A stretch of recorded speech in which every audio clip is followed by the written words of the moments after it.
First, we want to talk about molecules featuring atoms that violate the octet rule by having unfilled valences. All right, so we want to look at situations where atoms have less than 8 electrons.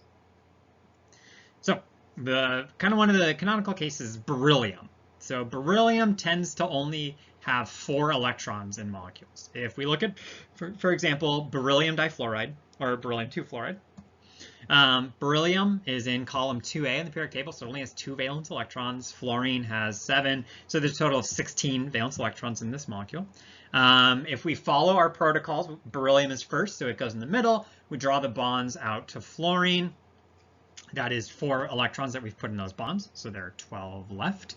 We're going to start by doing lone pairs on the outer atoms to fill to the octet. Fluorine gets the 6 on each. That's 12 electrons, and there are none left. So all of the electrons, as it's written, all the electrons are in this molecule, are drawn on the Lewis structure. We can't add any more dots. We can only move things around. And so we've seen previously that we could maybe make double bonds. So the beryllium, initially it only has the 2 lone pair, single bonds, so it's 4 electrons. It could go to 2 double bonds. We could also get exotic and try maybe a single bond and a triple bond, something like that. And so the structures on the right are preferable potentially because the beryllium atom has an octet of electrons, whereas on the left we would say that's bad because the beryllium doesn't. But if we go through and calculate out formal charges, we can see that in the Lewis structure where the beryllium has the double and triple bonding, that beryllium atom has a formal charge of -2, and the fluorines have a formal charge of +1. In the triple bond situation, the single bonded fluorine does have a formal charge of 0. The beryllium, once again, has a formal charge of -2, and then the fluorine that's triple bonded has a formal charge of +2.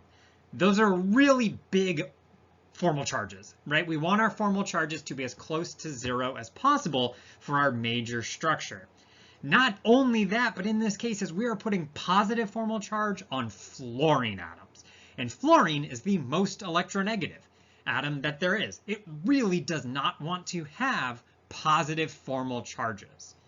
If we look at this original structure where the beryllium only has the 2 single bonds, everything does have a formal charge of 0. This ends up being the most stable structure for this molecule because the beryllium doesn't fill the octet rule, sure, but the formal charge is only 0, and beryllium, it maybe wants to follow the octet rule, but fluorine really doesn't want to lose any of those electrons, and fluorine is going to be able to more strongly overcome any sort of resistance that the beryllium has and hold on to those electrons, and beryllium has just the 4 electrons. So when we look at this, it is generally the case that when beryllium forms molecules, it only has 2 bonds. It forms 2 single bonds, and its total valence is 4 electrons. Boron is a similar case. Boron has in its valence, when it's in molecules, 6 total electrons across 3 bonds. So BF3 follows the same idea. The boron atom does not have a full valence. But importantly, in these Lewis structures, all atoms have a formal charge of 0. And remember, the purpose of Lewis structures is to reflect what the molecule really is. We know that the boron is bonded to 3 fluorine atoms, and they're pretty long bonds. They're the characteristic of single bonding. Same thing with beryllium. They're relatively long single bonds. It is experimentally, we have evidence to suggest that there's not double or triple bonding that's present. And we have theoretical ideas as to why that probably doesn't happen because fluorine is really electronegative. We can also understand the mechanism if we look at, say, the Lewis dot structures of beryllium and boron. We can understand the formation of bonds as pairing up those unpaired electrons. Well, beryllium only has 2 valence electrons and boron only has 3. And when you form a covalent bond, when you're sharing electrons, the atom has to donate 1 electron into that pair. So beryllium only has 2 electrons to share. It can only form 2 bonds. Boron only has 3 to share. It can only form 3 bonds. in order to get some sort of double bonding or triple bonding in one of these cases, those electrons would have to be fully donated by, say, the fluorine. Say these 2 electrons would have to go from being on the fluorine to being paired up. And we know that is something that fluorine does not want to do. Fluorine's extremely electronegative. It wants to hold on to all of its electrons. It does not want to share them.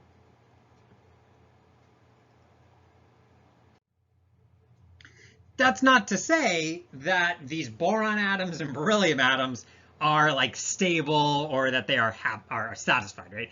Atoms in general want a full valence. And in the case, these atoms just can't get that valence from the atoms they're currently bonded to. But if there's another molecule that's present that, say, features other types of atoms or electrons in a slightly different situation, you could maybe get some bonding. What we call this type of bonding is a coordinate covalent bond. So covalent still means that there is, sharing of electrons. But in this case, we're using this word coordinate, where this is corresponding to basically one atom that's coordinating with another is kind of what the language is going on here. And what happens here is the idea of what we talked about, that something that's a lone pair that was previously on only one atom is being converted to a shared pair of electrons. And so what happens is that you have some sort of, say, donation of 2 electrons to be shared between 2 atoms.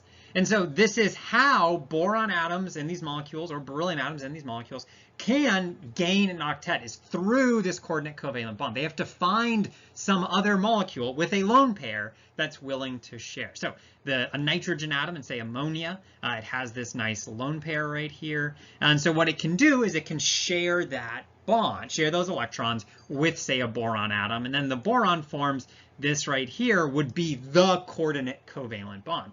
You will note there are charges that are marked on this kind of molecule that has formed. The nitrogen has become positive and the boron has become negative. Those are the formal charges that we're showing here. And you can see that the nitrogen, because it's donating, it's losing, it goes positive and the boron goes negative. Coordinate covalent bonds don't tend to be that strong because, again, nitrogen's pretty electronegative and you're putting a positive formal charge on it. That tends to not be the most stable. So this can form, these sorts of molecules can form. They just, again, it's not really the best case. The atoms that tend to have lone pairs also tend to be pretty electronegative. And so as a result, this is why these borons, can't always find, kind of a good situation as a way to get these extra electrons to satisfy that full octet. But they certainly will form a bond if, say, ammonia is present. If they're in a mixture, they will react to form this new compound. You could see this even in, for example, solid beryllium difluoride. So if you had this case, we know that beryllium wants, say, electrons from somewhere else. Well, if it's solid beryllium difluoride, there's a bunch of other molecules, and those fluorines potentially have those lone pairs. And so you could say, set it up that this beryllium needs 2 bonds, right, to get 4 more electrons towards an octet. And so if you make 2 coordinate covalent bonds, all of a sudden there's 8 total electrons. And this continues on for all of these molecules. And so the actual structure of beryllium 2 fluoride is these gray dots right here are the beryllium atoms. And you can see they have 4 coordinate bonds basically that have formed. And so you can see they are 1, 2, 3, 4 right there. And so there's these ideas that when there's other molecules present, you can start to react with those other molecules. So yes, BEF2 is stable and a single molecule looks just like this. The single molecule looks just like this, but when you start to expose it or allow it to interact with other molecules, you can start to get some kind of fancy chemistry that's going on where you can see changes and you can see things going on where there's interactions between molecules to account for that violation of the octet rule. Try to get back to a full 8. That full valence is desirable.